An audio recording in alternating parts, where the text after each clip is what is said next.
Okay, has anyone had this happen? Because I feel like, I don't know, this is kind of like an invasion of privacy, or not on my end, like on this other person's end, or like, I don't know, it's really frightening how things can get exposed so that are obviously supposed to be quite personal in regards to people's safety, right? So I had a call from a private number before and I answered it and she was like, oh, hi, Sarah. I'm just calling from, I forget exactly what she said, but it was to do like with court services, support services.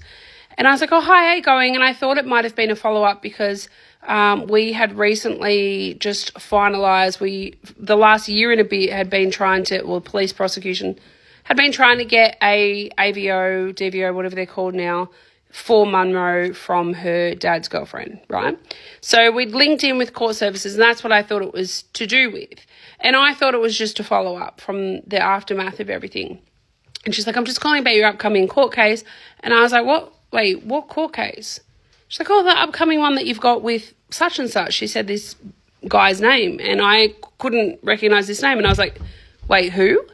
And she goes, with such and such, you got your court case. And she's like, sorry, like and she kept like waffling on about stuff. And I was like, hang on, I need you to backtrack. And in my head, I'm thinking, fuck, like we've had that many like online stalkers and stuff. I'm thinking, did the police find one and they've acted on our behalf? Surely we would have been notified, but some things get missed, right? So I was like, hang on. And she said like what town he lives in. I said, I think you've got the wrong person. And she goes, I said, what's the surname you're after? She goes, Mills. I said, well, yeah, I'm Sarah Mills. And she said, and you don't know such and such. I'm like, not that I can recall, no. She goes, have you moved from such and such to such and such? I said, no, I live in Coffs Harbour. I've been here for years. I've never lived in that other town anyway. And she's like, whoa, okay, hang on. And she's looking something up. And then I said my date of birth. And she said, yeah. I said, see, this is the phone number that you've got on for me. Like, what is happening here?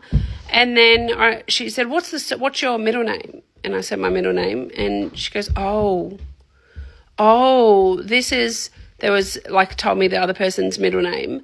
And I was like, well, yep, that's not me. She's like, oh, I've got the wrong person. I'm like, does that happen often?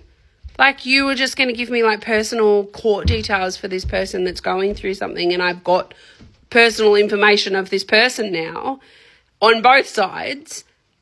That seems so wild to me and dangerous. Like, obviously, I'm not going to say anything about what I heard, but, like, did the other person get the phone call for my stuff and hear my personal details? Or it just seems very, like, given what I heard in this call about what was happening for this other person, it's quite dangerous. So, yeah, that was really weird. Have you ever had anything like that happen? It's really frightening. You would think that things are a little bit more secure and they would check more thoroughly on who they're calling. I don't know.